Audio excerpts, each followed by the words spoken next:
بسم اللہ الرحمن الرحیم۔ گمنام ہیروز کے معزز ناظرین، السلام علیکم۔ آئیے چلتے ہیں کہانی کی طرف۔ وہ اس کے گھر پہنچ گئی۔ وہاں کوئی نہیں تھا۔ وہ تو پہلے سے جانتی تھی کہ گھر خالی ہے اور اس کے ارادے خطرناک ہیں۔ اس نے اندر پہنچتے ہی دروازے کو بند کر لیا۔ پھر کہا، میں نے اپنی بیوی کو ایک برس بعد ہی طلاق دے دی تھی۔ کیا کروں، دل بھر گیا تھا۔ اب شادی کرنے کی غلطی نہیں کروں گا۔ جب حسین لڑکیاں یوں ہی مل جاتی ہیں تو گلے میں ڈول کیوں لٹکاؤں۔ یہ کہہ کر وہ آگے بڑھتے ہوئے بازو پھیلاتے ہوئے بولا، آؤ میری آغوش میں آ کر مجھے مدہوش کر دو۔ آگے بڑھتے ہی اس کی آنکھوں کے سامنے تارے ناچنے لگے۔ علی نے گھوم کر ایک اس کے منہ پر ماری تھی۔ وہ لڑکھڑا کر پیچھے چلا گیا۔ ایک لڑکی سے مار کھاتے ہی شرم آئی۔ اس نے پلٹ کر حملہ کیا۔ وہ اچھا خاصا تربیت یافتہ انٹیلیجنس کا افسر تھا۔ مجرموں سے لڑنا اور انہیں قابو میں کرنا جانتا تھا، لیکن اس وقت وہ مجرم تھا، اس لیے مار کھا رہا تھا۔ دو چار حملوں کے بعد اس کی ناک اور منہ سے خون رسنے لگا تھا۔ اتنی پٹائی کے بعد سمجھ میں آ گیا کہ مقابلے میں جو لڑکی ہے وہ تعلقمہ نہیں ہے، پتھر کا نوالا ہے۔ وہ اسے نگل نہیں سکے گا۔ پھر بھی اپنی مردانگی کا برہم رکھنے کے لیے اس نے پھر اس پر ایک آدھ حملے کیے اور اس بری طرح مار کھاتا رہا کہ نڈال ہو کر فرش پر گر پڑا۔ ہڈیاں پسلیاں دکھنے لگیں۔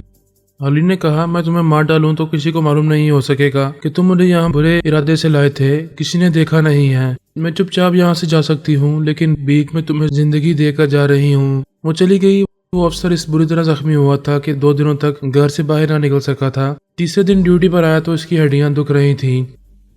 اس رات علی اسی کلب میں تھی۔ اس افسر نے 4 ہٹے کٹے گنڈوں کو اپنے ساتھ لیا، پھر دوری سے انہیں علی کی طرف اشارہ کرتے ہوئے حکم دیا، وہ لڑکی جب بھی باہر نکلے تو اس کا تعاقب کیا جائے اور گھیر کر میرے مکان میں لایا جائے۔ ایک گنڈے نے کہا، یہ کون سی بڑی بات ہے، ہم اسے یہیں سے اٹھا کر آپ کے گھر پہنچا سکتے ہیں۔ اسے کوئی معمولی لڑکی نہ سمجھو، وہ زبردست فائٹر ہے، اسے سوچ سمجھ کر قابو میں کرنا ہوگا۔ میں تم لوگوں کے ساتھ رہوں گا، ہم اسے گن پوائنٹ پر لے جائیں گے۔ میں اسے اکیلا قابو میں نہ کر سکا، ہم پاس مل کر اس کی عزت کی دھجیاں اڑا دیں گے۔ علی اس کے خیالات پڑھ رہی تھی۔ تھوڑی دیر بعد ہی کلب سے باہر آ کر اپنی کار میں بیٹھ گئی، پھر وہاں سے جانے لگی۔ وہ اپنے دفتر سے لائی ہوئی گاڑی ڈرائیو کر رہا تھا۔ اس کے ساتھ 4 گنڈے بیٹھے ہوئے تھے۔ اسکرین کے باہر بہت دور علی کی کار جاتی ہوئی دکھائی دے رہی تھی۔ پہلے تو وہ کار 2-4 سڑکوں پر ادھر ادھر مڑتی رہی، پھر نظروں سے اوجھل ہو گئی۔ اس نے اپنی کار روک کر حیرانی سے کہا، ابھی تو ہماری آنکھوں کے سامنے تھی، پھر کہاں گم ہو گئی؟ علی اسے غائب دماغ بنا کر دوسری سڑک پر مڑ گئی تھی۔ ایک گنڈے نے کہا، وہ دائیں طرف گئی ہے۔ دوسرے نے کہا، نہیں بائیں طرف گئی ہے۔ تیسرے نے کہا، ہم میں سے کسی نے نہیں دیکھا کہ وہ کدھر جا رہی ہے، میرے خیال سے وہ سیدھی گئی ہے۔ اس افسر نے پریشان ہو کر زیر لب کہا، مجھے تو ایسا لگ رہا ہے جیسے وہ جادو جانتی ہے۔ میں صاف طور سے اسے آگے جاتے ہوئے دیکھ رہا تھا، پھر ایسا لگا جیسے وہ جاتے جاتے اس سڑک پر سے گم ہو گئی۔ وہ پھر کار سٹارٹ کر کے آگے بڑھاتے ہوئے بولا، آخر بچ کر کہاں جائے گی، آج نہیں تو کل قابو میں آئے گی۔ وہ تیز رفتاری سے ڈرائیو کرنے لگا۔ ایک گنڈے نے کہا، سر یہ آپ کیا کر رہے ہیں، ایکسیڈنٹ ہو جائے گا۔ میں کوئی اناڑی نہیں ہوں، خاموش بیٹھے رہو۔ اس نے رفتار اور بڑھا دی۔ وہ اندر سے پریشان ہو رہا تھا کہ ایسا کیوں کر رہا ہے، لیکن اپنی مرضی کے خلاف رفتار بڑھا رہا تھا۔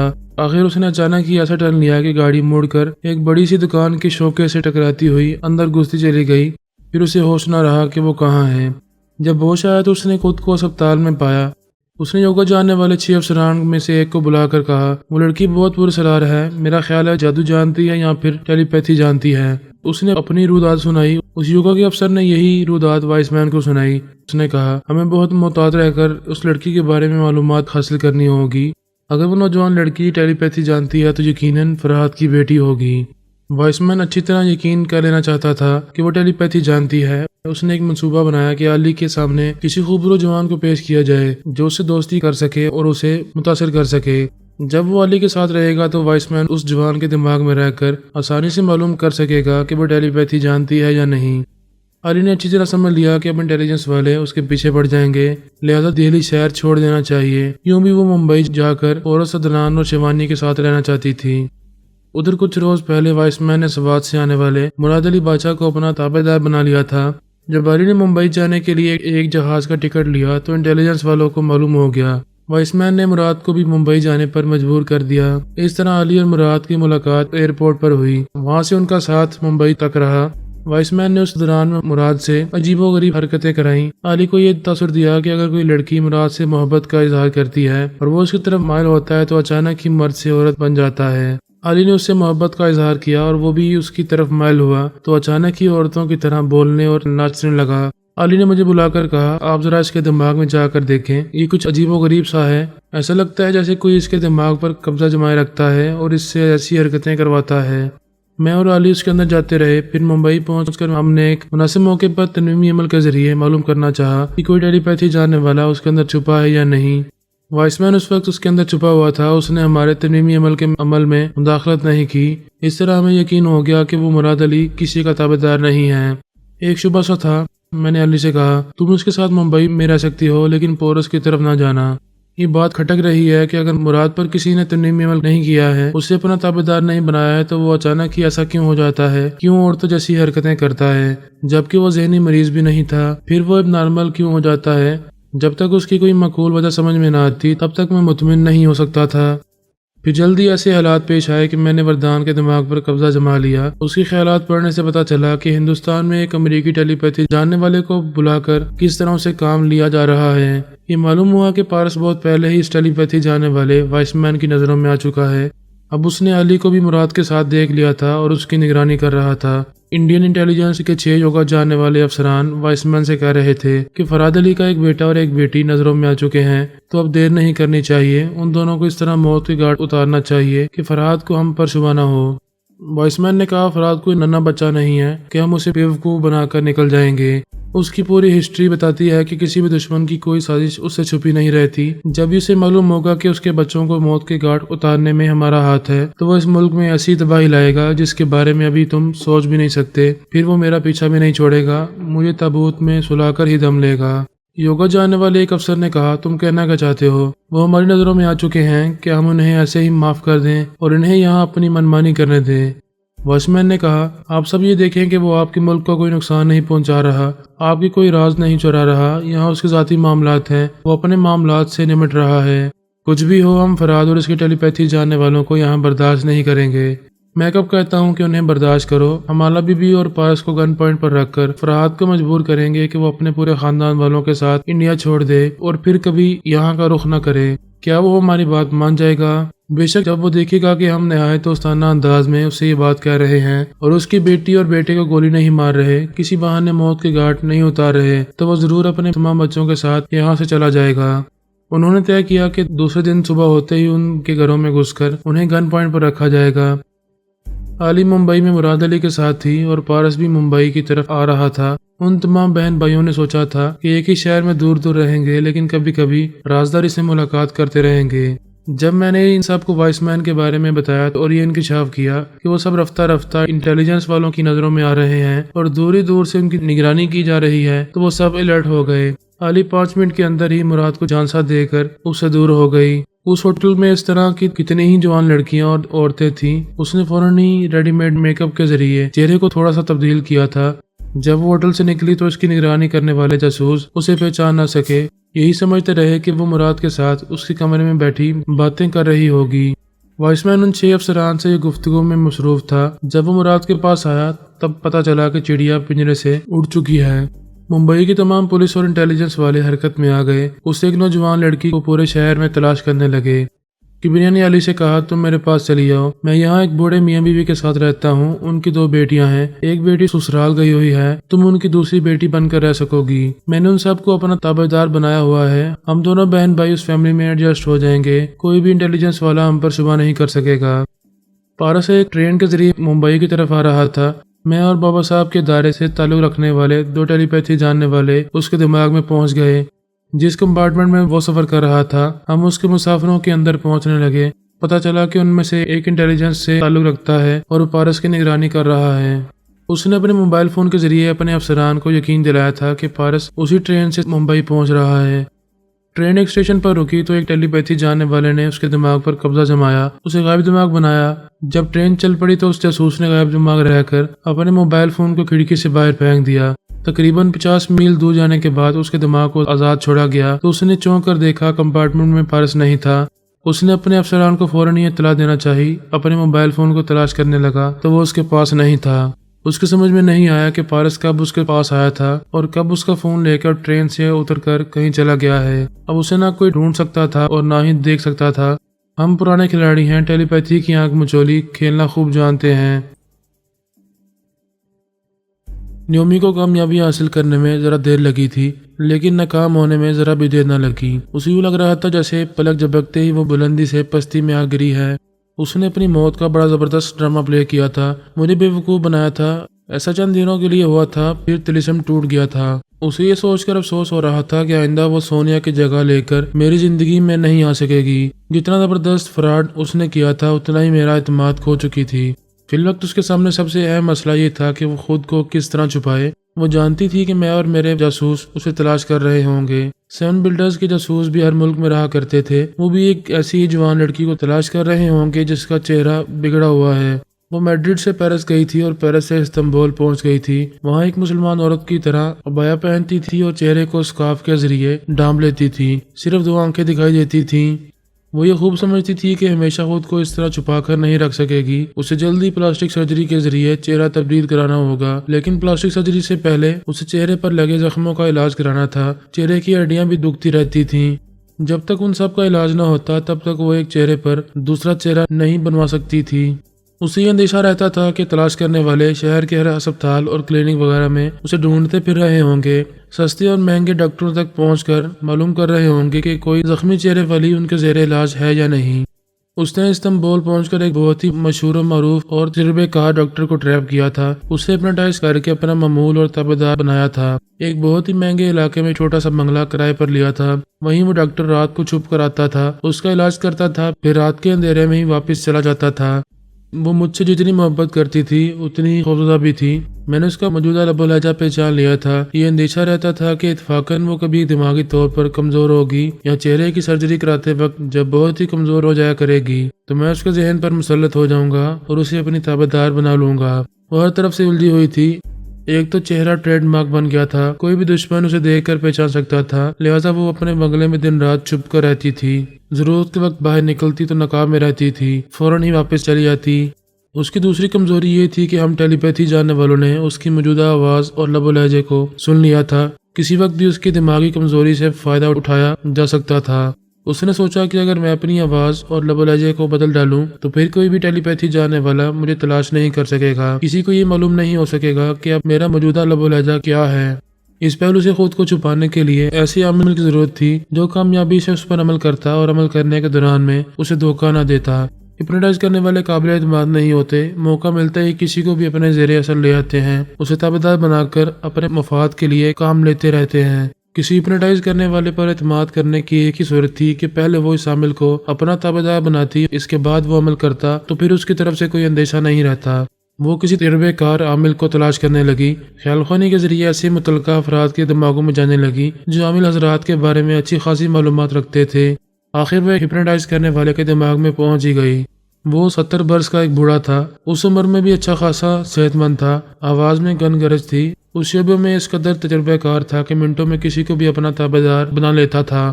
نیومی نے اس کے خیالات پڑھنے کے بعد اسے تھوڑی دیر کے لیے سو جانے پر مائل کیا۔ وہ اپنے بیڈ پر آ کر لیٹ گیا، آہستہ آہستہ اس کی آنکھیں بند ہونے لگیں، پھر وہ گہری نیند میں ڈوبتا چلا گیا۔ اس کے دماغ میں خاموشی تھی اور بڑی خاموشی سے اسے گہری نیند تک پہنچا دیا گیا تھا۔ پھر وہ بولنے لگی، طرح طرح کے سوالات کر کے اطمینان کرنے لگی کہ وہ اس کے زیر اثر آ چکا ہے یا نہیں۔ اس نے مطمئن ہو کر اسے حکم دیا، آج آدھی رات کے بعد میں تمہیں جہاں بلاؤں گی تم وہاں آؤ گے۔ اس نے تابعداری سے کہا، آپ مجھے جہاں بلائیں گی میں وہاں آؤں گا۔ تم مجھ پر ترمیمی عمل کرو گے اور جو باتیں میں تمہارے ذہن میں نقش کر رہی ہوں صرف وہی باتیں تم میرے ذہن میں نقش کرو گے، نہ اس سے زیادہ کہو گے نہ اس سے کچھ کم کہو گے۔ وہ تابعداری سے تمام باتیں دہرانے لگا۔ نیومی کو وہ احکامات اس کے ذہن میں نقش ہو رہے تھے۔ پھر نیومی نے کہا، جب تم میرے پاس آؤ گے تو میں تمہیں ایک آڈیو کیسٹ دوں گی، اس میں ایک عورت کی بہت ہی خوبصورت مترنم آواز ہے، تم مجھ پر عمل کرنے کے دوران میں وہ کیسٹ سنو گے اور اس کی آواز اور لب و لہجہ میرے ذہن میں نقش کرو گے۔ وہ کہہ رہا تھا اس کے تمام احکامات کی تعمیل کرے گا۔ نیومی نے کہا، ایسا کرنے سے پہلے تم میرے موجودہ لب و لہجے کو میرے ذہن سے مٹا دو گے۔ وہ بڑی تابعداری سے کہہ رہا تھا کہ اس کے موجودہ لب و لہجے کو مٹا دے گا اور آڈیو کیسٹ سے نیا لب و لہجہ سن کر اسے اس کے ذہن میں نقش کر دے گا۔ آخر میں نیومی نے کہا، مجھ پر ترمیمی عمل کرنے کے بعد جب تم واپس جاؤ گے تو مجھے اور میرے بنگلے کو بھول جاؤ گے، یہ یاد نہیں رہے گا کہ تم کہاں گئے تھے اور تم نے کیا کیا تھا۔ اس نے تمام اہم باتیں اس کے دماغ میں نقش کی، پھر اسے 1 گھنٹے تک ترمیمی نیند سونے کے لیے چھوڑ دیا۔ اس وقت رات کے 9 بجے تھے۔ وہ 10 بجے ترمیمی نیند سے بیدار ہو گیا۔ رات 12 بجے نیومی نے اس کے دماغ پر قبضہ جمایا تو وہ اس کی مرضی کے مطابق اپنی کار ڈرائیو کرتا ہوا اس کے بنگلے کے سامنے پہنچ گیا۔ وہ اسے اپنے بیڈ روم میں لے آئی، وہاں ایک کیسٹ ریکارڈر دیتے ہوئے بولی، اس میں وہ کیسٹ ہے جس میں ایک عورت کی یہ بہت ہی مترنم آواز ہے، تم عمل کے دوران میں یہ آواز مجھے سنا کر میرے ذہن میں اسے نقش کر دو گے۔ عامل نے وہ کیسٹ ریکارڈر اس سے لے لیا، وہ بولی، اس سے پہلے تم میرا موجودہ لب و لہجہ میرے ذہن سے بالکل مٹا دو گے۔ کیا تمہیں وہ تمام اہم باتیں یاد ہیں جنہیں تم تنویمی عمل کے دوران میرے ذہن میں نقش کرو گے؟ وہ بولا، مجھے تمہاری ایک ایک بات یاد ہے، میں تمہارے احکامات کی تعمیل کروں گا۔ وہ اپنے بیڈ پر آ کر لیٹ گئی۔ ایسے وقت وہ اس کے خیالات پڑھ رہی تھی اور بار بار اپنے آپ کو اطمینان دلا رہی تھی کہ اسے کوئی دھوکہ نہیں ہوگا، وہ پوری طرح اس کا معمول اور تابعدار بنا ہوا ہے، اور واقعی وہ تابعدار بن چکا تھا۔ اس نے اس پر عمل کرنا شروع کیا۔ نیومی نے جتنی باتیں اس کے ذہن میں نقش کی تھیں وہ تمام باتیں اس کے ذہن میں نقش کرنے لگا۔ پھر اس کے ذہن میں موجودہ لب و لہجے کو مٹانے کے بعد اس نے آڈیو کیسٹ کے ذریعے کسی عورت کی بہت ہی مترنم سی آواز سنائی اور نیومی سے کہا، اسے سنتی رہو اور اپنے ذہن میں نقش کرتی رہو، آئندہ تم اسی آواز اور اسی لب و لہجے سے بولا کرو گی۔ اس نے نیومی کی مرضی کے مطابق اس پر ایک کامیاب اور مکمل عمل کیا۔ پھر اسے 1 گھنٹے کے لیے تنویمی نیند سلا دیا۔ اس کے بنگلے سے باہر آ کر اپنی کار میں بیٹھ گیا اور وہاں سے اپنے گھر کی طرف جانے لگا۔ 1 گھنٹے کے بعد نیومی نے تنویمی نیند سے بیدار ہو کر سب سے پہلے آئینے کے سامنے آ کر خود کو دیکھا، پھر اپنی آواز کو سنا تو خوش ہو گئی۔ پچھلے لب و لہجے کو یاد کرنا چاہا تو اسے یاد نہیں آیا۔ اس کی مرضی کے مطابق تنویمی عمل کامیاب رہا تھا۔ اس نے خیال خوانی کے ذریعے اس بوڑھے عامل کے دماغ میں پہنچ کر اسے دیکھا تو وہ گھر پہنچ کر اپنے بیڈ پر سونے جا رہا تھا۔ اس وقت وہ یہ بھول چکا تھا کہ رات 12 بجے کہاں گیا تھا، کس کے گھر گیا تھا، کس سے ملاقات کی تھی اور وہاں کیا کرتا رہا تھا۔ وہ یہ تمام باتیں بھول چکا تھا۔ اب کوئی بھی جاسوس اس کے پاس آتا تو اسے کبھی یاد نہ آتا کہ وہ کبھی کسی جلے ہوئے چہرے والی عورت کے پاس گیا تھا اور اس نے اس پر تنویمی عمل کیا تھا۔ نہ یہ باتیں اسے یاد رہتی اور نہ وہ کسی سے یہ سب کچھ کہہ پاتا۔ نیومی اپنے مقصد میں کامیاب ہو رہی تھی۔ یہ آزمانا باقی رہ گیا تھا کہ کوئی سابقہ لب و لہجے کے ذریعے اس کے دماغ میں آ سکتا ہے یا نہیں۔ وہ مجھے دیوانگی کی حد تک چاہتی تھی لیکن مجھ سے خوفزدہ بھی تھی۔ میری طرف سے یہ اندیشہ رہتا تھا کہ کہیں کسی وقت میں اس کی دماغی کمزوری سے فائدہ اٹھا کر اس کے اندر نہ چلا ہوں۔ وہ اپنا موبائل فون اٹھا کر میرے نام میسج لکھنے لگی، ہیلو فرحاد، میں اپنے دماغ کا دروازہ کھول رہی ہوں، کیا تم آنا چاہو گے؟ اس نے مختصر سا پیغام میرے نام ڈیلیور کیا تھا۔ مجھے اپنے فون پر سگنل ملنے لگا۔ میں نے اسے اٹھا کر دیکھا، پھر اپریٹ کر کے میسج پڑھنے لگا۔ میرے ذہن میں پہلا سوال یہی پیدا ہوا کہ اس نے فون پر بات کیوں نہیں کی، میسج کیوں بھیجا۔ پھر دوسرا سوال پیدا ہوا کہ یہ اتنی فراخ دل اور حوصلہ مند کیسے ہو گئی کہ میرے لیے دماغ کا دروازہ کھول رہی ہے۔ جب کوئی دروازہ کھول کر خوش آمدید کہے تو ضرور جانا چاہیے۔ میں نے اس کے لب و لہجے کو گرفت میں لیا اور خیال خوانی کی پرواز کی، پھر وہاں پہنچنا چاہا تو میری سوچ کی لہریں بھٹکنے لگیں۔ مجھے اس کا دماغ نہیں مل رہا تھا۔ چشمے زدن میں یہ بات سمجھ میں آ گئی کہ اس نے اپنا لب و لہجہ بدل لیا ہے اور خود پر تنویمی عمل کرانے کے بعد پچھلے لب و لہجے کو مٹا دیا۔ اس لیے اس نے میسج دیا، بات نہیں کی، اپنا موجودہ لب و لہجہ مجھے نہیں سنایا۔ میں نے فون پر اس کے نمبر پنچ کیے، پھر رابطے کا انتظار کرنے لگا۔ میں جانتا تھا کہ وہ اپنا لب و لہجہ مجھے نہیں سنائے گی، پچھلے لب و لہجے کے ساتھ ہمیشہ کے لیے گم ہو جائے گی۔ دوسری طرف اس کے فون پر بزر کی آواز ابھری۔ دوسری آواز کے بعد اس نے فون بند کر دیا۔ دوبارہ میسج بھیجا، تم میرے دماغ میں کیوں نہیں آ رہے، پلیز فون نہ کرو، خیال خوانی کے ذریعے رابطہ کرو۔ میں نے جواباً میسج بھیجا، تم نے پھر آنکھ میں چولی شروع کر دی ہے، ایک نامعلوم مدت کے لیے گم ہو رہی ہو۔ بہرحال نیا لب و لہجہ مبارک ہو، اگر خدا نے چاہا تو پھر کبھی ٹکراؤ ہوگا۔ نیومی اس میسج کو پڑھ کر مسکرانے لگی۔ اسے اپنے مقصد میں کامیاب ہونے کا پورا یقین ہو گیا۔ آئندہ وہ چہرے کی پلاسٹک سرجری کے مرحلے سے گزرتی اور دماغی طور پر کمزور ہوتی تو یہ اندیشہ نہ ہوتا کہ میں یا کوئی دوسرا ٹیلی پیتھی جاننے والا اس کے اندر آ سکے گا۔ اس نے کمرے کی کھڑکی کھولی، پھر اس موبائل فون کو باہر پھینک دیا۔ اب اس کی ضرورت نہیں رہی تھی۔ اگر وہ رہتا تو ایسے لوگ اسے فون پر ڈسٹرب کرتے رہتے جن سے اب وہ رابطہ نہیں چاہتی تھی۔ جمیلہ نے سونیا پر تنویمی عمل کرنے کے بعد اسے صبح 7 بجے تک سونے کا حکم دیا تھا، پھر اس کے بیدار ہونے سے پہلے ہی بنگلے میں آ گئی تھی۔ انتظار کر رہی تھی کہ جاگنے کے بعد اسے اپنی پچھلی زندگی یاد آئے گی یا نہیں۔ وہ تمام بلڈرز بھی رات دیر تک جاگنے کے باوجود صبح جلد ہی بیدار ہو گئے تھے۔ انہیں بھی بے چینی تھی۔ نیومی نے صرف جمیلہ کو ہی نہیں، ان بلڈرز کو بھی فون کے ذریعے بتایا تھا کہ سونیا ان سے فراڈ کر رہی ہے۔ وہ زہریلی عورت ہے اور جس کا دماغ زہریلا ہوتا ہے وہ کسی کے تنویمی عمل سے متاثر نہیں ہوتا۔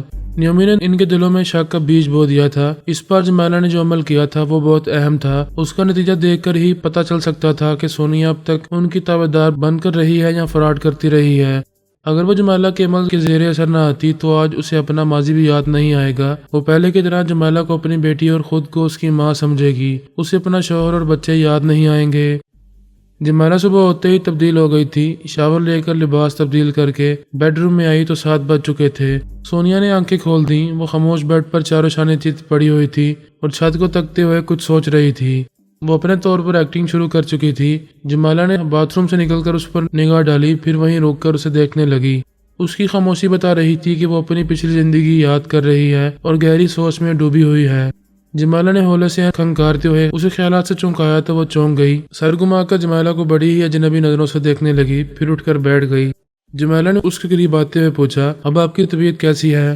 سونیا نے پوچھا، بیٹی تم کون ہو؟ جمالہ اندر سے خوش ہو گئی، اس کا ترمیمی عمل کامیاب ہوا تھا۔ وہ اپنی خوشی کو چھپاتے ہوئے بولی، معلوم ہوتا ہے آپ کی یادداشت واپس آ رہی ہے اور یہ بھول رہی ہیں کہ یادداشت گم ہونے کے بعد آپ کے ساتھ کیا ہوتا رہا ہے۔ سونیا نے پوچھا، میرے ساتھ کیا ہوتا رہا ہے؟ آپ بہت بیمار ہو گئی تھیں، آپ کو ایک سانپ نے ڈس لیا تھا، اس کے زہر نے ایسا اثر کیا تھا کہ آپ اپنے تمام رشتہ داروں کو حتیٰ کہ خود کو بھول گئی تھی۔ سونیا نے پوچھا، تم کون ہو؟ میرا نام جمالہ ہے، آپ القیلہ کے ایک اسپتال میں زیر علاج تھیں۔ میں نہیں جانتی کہ وہاں آپ کے ساتھ کیا حالات پیش آئے، آپ اسپتال سے فرار ہو گئی تھیں، راستے میں میری کار سے ٹکرائیں تو میں آپ کو اپنے گھر لے آئی۔ بہت کچھ پوچھتی رہی لیکن آپ اپنے بارے میں کوئی جواب نہ دے سکی، تب میری سمجھ میں آ گیا کہ آپ کی یادداشت گم ہو گئی ہے۔ اس نے پوچھا، کیا اس وقت بھی میں القیلہ میں ہوں؟ اس نے انکار میں ساری لاتے ہوئے کہا، نہیں، آپ اس وقت پرتگال کے شہر لسبن میں ہیں، یہ میرا بنگلہ ہے، کیا تم مجھے وہاں سے یہاں لائی ہو؟ وہ اس بات میں ساری لا کر بولی، ہاں، آپ بالکل تنہا اور بے یار و مددگار تھیں، میں آپ کو یہاں لا کر پچھلے 1 ہفتے سے آپ کا علاج کرا رہی ہوں، ڈاکٹر بہت اچھا ہے، اس نے کہا تھا کہ رفتہ رفتہ آپ کی یادداشت واپس آ جائے گی اور میں سمجھتی ہوں کہ آپ اپنے بارے میں بہت کچھ یاد کر رہی ہیں۔ سونیا نے کہا، مجھے اپنے بارے میں بہت کچھ یاد آ رہا ہے۔ جمالہ نے اس کے قریب بیٹھتے ہوئے کہا، خدا کا شکر ہے، اب آپ مجھے بتا سکیں گی کہ آپ کو کیا یاد آ رہا ہے؟ آپ کون ہیں؟ آپ کا اصلی نام کیا ہے؟ وہ بولی، میرا نام سونیا ہے، میں مسز فرہاد ہوں، کیا تم نے فرہاد علی تیمور کا نام سنا ہے؟ جمالہ نے ہاں ہاں کے انداز میں سر ہلا کر کہا، وہ تو بہت ہی مشہور و معروف ٹیلی پیتھی جاننے والے ہیں، میں نے ان کے اور بابا صاحب کے ادارے کے بارے میں بہت کچھ پڑھا اور سنا ہے، میں اکثر سوچتی رہتی ہوں کہ بابا صاحب کے ادارے میں کیسا ایمان افروز ماحول ہوگا، جی چاہتا ہے فوراً ہی اڑ کر وہاں پہنچ جاؤں۔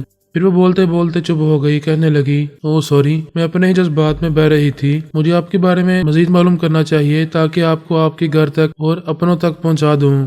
شکریہ، تم بہت کم سن ہو، اتنی سی عمر میں دوسروں کے لیے کتنے نیک جذبات رکھتی ہو، مجھے القیلہ سے یہاں لا کر میرا علاج کراتی رہی، یہ تمہارا احسان ہے، مجھے اپنی پچھلی زندگی یاد آ رہی ہے اور اب تم مجھے گھر تک پہنچانے کی بھی بات کر رہی ہو، میں تمہارا جتنا بھی احسان مانوں کم ہے۔ وہ سونیا کے گھٹنوں پر ہاتھ رکھ کر بولی، آپ ایسی باتیں کر کے مجھے شرمندہ نہ کریں، آپ کو دیکھ کر مجھے ایسا لگتا ہے جیسے میری کھوئی ہوئی ماں مجھے مل گئی ہے، میں آپ سے اس لیے متاثر ہوئی ہوں اور اپنے دل میں آپ کے لیے بے انتہا محبت محسوس کرتی ہوں، آئندہ بھی کرتی رہوں گی، جی چاہتا ہے ساری زندگی آپ کے ساتھ ہی گزار دوں۔ سونیا نے پوچھا، کیا تم اس دنیا میں بالکل تنہا ہو، تمہارا کوئی نہیں ہے؟ اس نے انکار میں سر ہلا کر کہا، میرا کوئی نہیں ہے، اس لیے تو محبت سے آپ کی طرف کھنچی چلی آتی ہوں۔ سونیا نے اس کے چہرے کو دونوں ہاتھوں میں لے کر پیشانی کو چومتے ہوئے کہا، پھر تو میں تمہیں اپنی بیٹی بنا کر رکھوں گی، کیا تم میری فیملی میں میرے ساتھ چلو گی؟ یہ بھی کوئی پوچھنے کی بات ہے، آپ ابھی کہیں تو ابھی چل پڑوں گی۔ تم تنہا زندگی کیسے گزارتی ہو، یہاں کیا کرتی رہتی ہو؟ یہاں 7 بلڈرز نامی ایک بہت بڑی تنظیم ہے، میں ان کی ملازم ہوں، انہوں نے مجھے رہنے کے لیے بنگلہ دیا ہے اور ماہانہ $25,000 دیتے ہیں، جو مجھے سے تنہا لڑکی کے لیے کافی ہیں۔ آئندہ تمہیں کہیں ملازمت کرنی نہیں پڑے گی، تم میرے ساتھ رہو گی اور ساری زندگی عیش کرو گی۔ وہ تو ٹھیک ہے، میں آپ کے ساتھ بھی رہوں گی، مگر ان 7 بلڈرز کے ساتھ بھی رہنا ضروری ہے، یہ بہت اچھے لوگ ہیں، جب میرا کوئی نہیں تھا، میں تنہا تھی تو انہوں نے بزرگ اور سرپرست بن کر مجھے پناہ دی اور عزت و آبرو سے زندگی گزارنے کا موقع دیا۔ پھر تو یہ لوگ بہت اچھے ہیں، ٹھیک ہے، انہیں کبھی نہ چھوڑنا، لیکن پہلے میرے ساتھ چلو گی اور میری فیملی سے ملو گی۔ کیا میں آپ کو اپنی ممی کہہ سکتی ہوں؟ ممی نہیں، مجھے مما کہو، میرے تمام بچے مجھے یہی کہہ کر مخاطب کرتے ہیں، جب میں نے تمہیں بیٹی کہہ دیا ہے تم بھی مجھے یہی کہہ کر مخاطب کرو گی۔ جمالہ نے ذرا اداس ہو کر سر کو جھکا لیا۔ سونیا نے اسے غور سے دیکھا، پھر پوچھا، کیا بات ہے، کیا مما کہنا پسند نہیں ہے؟ نہیں مما، یہ بات نہیں ہے، وہ دراصل بات یہ ہے کہ آپ میرے بارے میں کچھ نہیں جانتی ہیں، میری سمجھ میں نہیں آ رہا میں کیسے بتاؤں کہ میں کیا ہوں۔ وہ سوالی نظروں سے جمالہ کو دیکھتے ہوئے بولی، ایسی کیا پریشانی کی بات ہے جو مجھے بتا نہیں پا رہی ہو؟ میں کیا بتاؤں، سوچتی ہوں بتاؤں گی تو آپ مجھ سے نفرت کریں گی۔ وہ اسے دونوں بازو میں اٹھام کر بولی، پھر تو تمہیں بتانا ہی ہوگا، جب میں نے بیٹی کہا ہے تو تم جیسی بھی ہو میں کبھی تم سے نفرت نہیں کروں گی، چلو بولو بات کیا ہے؟ اس نے کہا، دراصل میں دوہری زندگی گزارتی ہوں، دن کو کچھ ہوتی ہوں اور رات کو کچھ ہو جاتی ہوں۔ وہ اتنا کہہ کر چپ ہوئی تو سونیا نے کہا، وضاحت کرو، میری سمجھ میں نہیں آ رہا کہ یہ دن کو کچھ ہونا اور رات کو کچھ ہونا کیا ہوتا ہے۔ میں دن کو نماز روزہ کی پابند رہتی ہوں، کلام پاک کی تلاوت کرتی ہوں، اور میری کوشش ہوتی ہے کہ میری ذات سے کسی دوسرے کو نقصان نہ پہنچے اور میں نیکیاں کماتی رہوں۔ یہ تو بہت اچھی بات ہے، لیکن ایسا صرف دن کے وقت ہی ہوتا ہے۔ رات کے وقت میں اس کے بالکل برعکس ہو جاتی ہوں، بت پرست بن جاتی ہوں، ابوالہول کے بت کی پوجا کرتی ہوں۔ وہ مجھے طرح طرح کی قوتیں اور صلاحیتیں دیتا ہے۔ میں اتنی خطرناک ہو جاتی ہوں کہ لوگ مجھ سے خوف کھاتے ہیں، اتنی طاقتور ہو جاتی ہوں کہ اپنا سر کسی دیوار سے ٹکراتی ہوں تو وہاں شگاف ڈال دیتی ہوں، بڑے بڑے شہزوروں کی ہڈی پسلیاں توڑ دیتی ہوں۔ کیا آپ یقین کریں گی؟ سونیا اسے دیکھ رہی تھی، سن رہی تھی، انکار میں سر ہلا کر بولی، یہ یقین کرنے والی بات نہیں ہے۔ آج رات آپ میرے ساتھ رہیں گی تو آنکھوں سے دیکھیں گی، تب یقین آ جائے گا۔ سونیا نے ذرا بے چینی سے کہا، آج رات؟ جمالہ نے پوچھا، کیوں، کیا ہوا؟ میں جلد سے جلد اپنے شوہر اور بچوں سے ملنا چاہتی ہوں، ان سے رابطہ ہوتے ہی یہاں سے جانا چاہوں گی۔ آج رات یہاں نہیں رہ سکوں گی، بلکہ تمہیں بھی ساتھ لے جاؤں گی۔ آپ مجھے جہاں بھی لے جائیں گی، رات کے وقت میں ایسی ہی تبدیل ہو جایا کروں گی۔ ایک بات اور آپ کو سمجھانا چاہتی ہوں، پلیز اسے اچھی طرح ذہن نشین کر لیں۔ تم مجھے کیا سمجھانا چاہتی ہو؟ یہ کہ جب میں رات کو تبدیل ہو جاؤں تو آپ میرے مزاج کے خلاف کبھی کوئی بات نہ بولیں، نہ ہی مجھے کسی بات پر غصہ دلائیں۔ ہمیشہ محبت سے پیش آتی رہیں گی تو میں صبح تک بالکل بیٹی بن کر رہوں گی، ورنہ دشمن بن جاؤں گی۔ سونیا نے حیرانی سے کہا، یہ کیسی عجیب بات ہے کہ تم اتنے جذبوں سے میری بیٹی بن رہی ہو، میرے ساتھ یہاں سے جانا چاہتی ہو، اور یہ بھی کہتی ہو کہ رات کے وقت اگر میں تمہارے مزاج کے خلاف کچھ بولوں گی تو دشمن بن جاؤ گی۔ ماما، میں اس وقت بہت مجبور ہو جاتی ہوں۔ جب کسی بات پر غصہ دلایا جاتا ہے تو میں جنون میں مبتلا ہو کر کچھ نہیں سوچتی، جو مجھے غصہ دلاتا ہے اسے میں بڑی درندگی سے مار ڈالتی ہوں۔ سونیا نے کہا، ہوگا پھر تو میں تمہیں کبھی غصہ نہیں دلاؤں گی، صبح تک پیار اور محبت سے پیش آتی رہوں گی۔ وہ اس کے گلے لگتے ہوئے بولی، شکریہ ماما، آپ بہت اچھی ہیں۔ میں چاہتی ہوں صرف رات کے وقت میرے منفی رویوں کو برداشت کر لیں۔ میرے والدین بھی مجھے برداشت کرتے رہتے تھے، کیا آپ ایسا نہیں کریں گی؟ کیوں نہیں بیٹی، میں ایسا ضرور کروں گی۔ کیا میری ایک بات مانو گی؟ ایک نہیں، 1000 باتیں مانوں گی۔ آپ حکم کریں، میں تعمیل کروں گی۔ کیا میرے ساتھ بابا صاحب کے دائرے میں چلو گی؟ اس نے چونک کر سر اٹھاتے ہوئے سونیا کو دیکھا، وہ اس کے دل کی بات کہہ رہی تھی۔ اس نے خوش ہو کر کہا، ماما یہ تو آپ میرے دل کی بات کہہ رہی ہیں، میں ابھی آپ کے ساتھ چلوں گی۔ سونیا نے مسکراتے ہوئے پوچھا، کہ ابھی کوئی فلائٹ یہاں سے پیرس جائے گی؟ نئی فلائٹس کے بارے میں معلوم کرنا ہوگا، جو بھی پہلی فلائٹ پیرس جاتی ہوگی ہم اس میں جا سکتے ہیں۔ میں بھی بلڈرز کے پاس جا رہی ہوں، ان سے کہوں گی تو وہ فوراً ہی ہمارے لیے سیٹیں ریزرو کرا دیں گے۔ تم نے یہ نہیں پوچھا کہ میں تمہیں بابا صاحب کے ادارے میں کیوں لے جانا چاہتی ہوں؟ میں تو پہلے ہی آپ کے سامنے اپنے جذبات کا اظہار کر چکی ہوں کہ اس ادارے میں جانے کے لیے بہت بے چین رہتی ہوں۔ ہاں، تمہارے جذبات اپنی جگہ ہیں، لیکن میں تمہیں اس لیے لے جا رہی ہوں کہ وہاں تمہارا روحانی علاج ہو سکتا ہے۔ اللہ نے چاہا تو رات کے وقت شیطانی اعمال کو بھول جاؤ گی، دین کی طرح رات کو بھی ایک مسلمان عبادت گزار لڑکی بن کر رہو گی۔ وہ اس کے ہاتھ پر ہاتھ رکھتے ہوئے بولی، ماما یہ باتیں تو ہوتی رہیں گی، اب آپ اٹھیں اور واش روم میں جا کر شاور لیں، لباس تبدیل کریں، میں ناشتہ تیار کر رہی ہوں۔ اس کے بعد اپنی ڈیوٹی پر چلی جاؤں گی، پھر 2-4 گھنٹوں میں واپس آ کر آپ کے ساتھ وقت گزاروں گی۔ وہ بیڈ سے اتر کر واش روم کی طرف جانے لگی۔ اس وقت میں، الپا اور کرونا اس کے پاس پہنچے ہوئے تھے۔ جب وہ باتھ روم میں جانے لگی تو ہم اس کے دماغ سے نکل گئے۔ آدھے گھنٹے کے بعد آئے تو وہ شاور لے چکی تھی اور لباس تبدیل کرنے کے بعد جمالہ کے ساتھ بیٹھی ناشتہ کر رہی تھی۔ کرونا نے کہا، ماما بڑی کامیابی سے ڈرامہ پلے کر رہی ہیں۔ جمالہ بہت خوش ہے کہ اس کا ترمیمی عمل کامیاب رہا ہے۔